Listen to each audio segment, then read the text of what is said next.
greetings citizens of the world. We are anonymous. There's been a lot in the news lately. From threats of war, to future space endeavors, to very different ends of the spectrum with vastly different consequences for humanity. While politicians bicker over power plays by opposing nations here on Earth, we continue to face many threats from beyond this world. The unfortunate truth is that while our generation may survive the next 100 years, it's only a matter of time till humanity as a whole faces catastrophe on a global scale. We occupy one tiny world, around a single star out of billions, in a single galaxy out of trillions in the observable universe. That alone shows how fragile our species really is. Thus we come to a realization, and an inevitability. Earth cannot remain our only home forever. Some of the voyagers we set forth to the farthest reaches of the galaxy will lose contact with us, and we'll never hear from them again in our lifetime. Nevertheless, our legacy will live on through them as they colonize new worlds across the stars. While we can ensure the survival of humanity through migration and colonization, we can also help ensure the survival of Earth through unification. As we unite to explore other worlds, we'll in turn find ourselves securing our own. Earth will always be our homeworld, and as such it will always hold a special place in our hearts. While we don't know what the future might hold, we do know one thing for certain. It will be much brighter with humanity united. If we continue on our current course, our mutual destruction is ensured. So some may ask why we continue to have wars and fight amongst ourselves. Humans are influenced by their cultures and many other factors growing up. From what their parents believed, to what school and religion teaches them. With that in mind, it's no wonder with over 270 religions, 196 countries, and with modern society being derived from thousands of different cultures, that people tend to bump heads on worldly views. Nonetheless, those differences are what makes humanity so unique.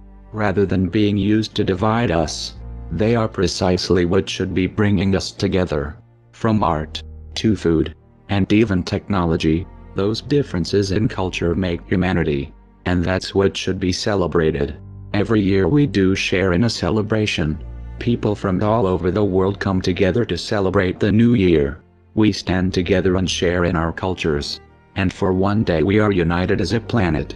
Now we must channel that same energy and use it into coming together again.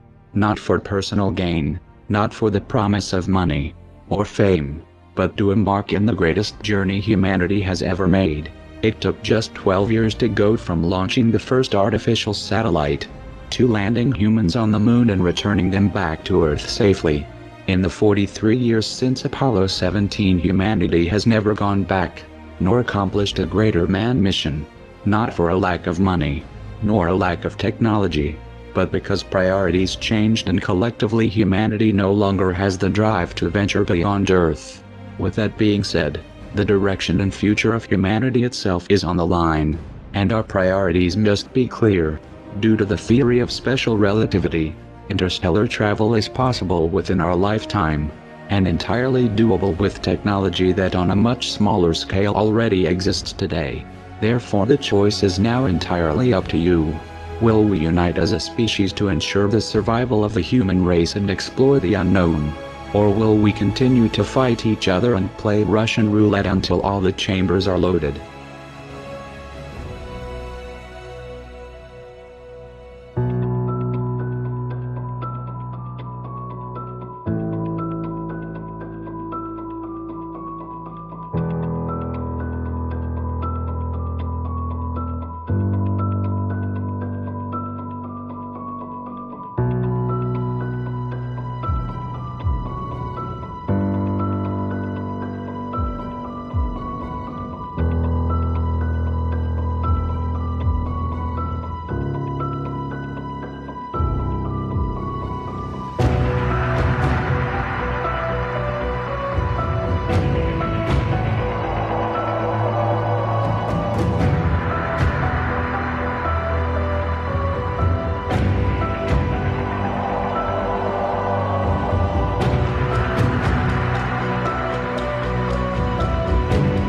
Russia's hacked into a lot of things. China's hacked into a lot of things. Russia even hacked into the Democratic National Committee.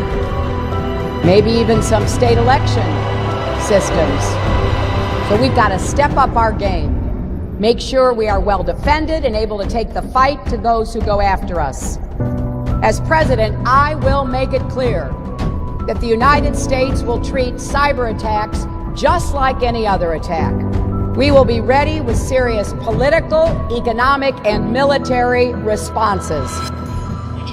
И люди не чувствуют опасности. Вот меня что беспокоит. Ну как мы не можем понять? Мы тащим мир вообще в совершенно новое измерение. Вот в чем проблема. Делают вид, что как будто ничего не происходит. Но я не знаю даже, как достучаться. Extraordinary display of Russian military power just a few miles off the British coast. One Moscow newspaper called it an armada, and its chosen route straight down the English Channel is likely to have been chosen deliberately. You differ with the current administration, with the Obama administration now, and having said you support a no-fly zone in Syria. If say you're president, and that no-fly zone is in effect, and a Russian jet flies into that no-fly zone, and they refuse warnings to leave, do you give the order to shoot down a Russian jet? Well, that's a hypothetical that I think there are many steps you have to go through and decisions you have to make before you ever get to that. And the Russians would be certainly warned. There's been military discussions now to, as they say, deconflict airspace. So I think it would be highly unlikely if this were done in the right way. But ultimately, a no-fly zone is an anti-aircraft proposition. It is. You have talked about, and in the last debate and again today, that you would impose a no-fly zone to try to protect the people of Aleppo and to stop the killing there. President Obama has refused to do that because he fears it's going to draw us closer or deeper into the conflict. And General Joseph Dunford, the chairman of the Joint Chiefs of Staff, says, you impose a no-fly zone, chances are you're going to get into a war, his words, with Syria and Russia. I know you keep referring to Barack Obama all night here, but you in Syria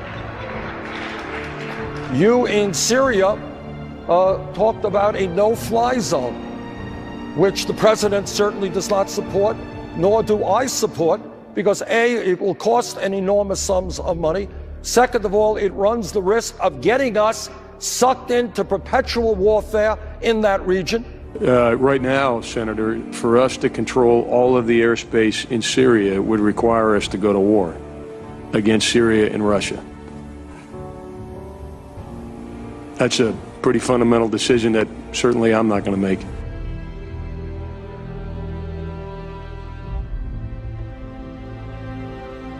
You claim to be leaders, yet you fail to lead when we need leaders the most. Globally, we are heading in some very dangerous directions. We are on courses that will lead to the senseless deaths of innocent people. Courses that could easily be altered towards peace. Deaths so simply avoided. You claim to be looking out for your citizens, yet you so readily send them off to war.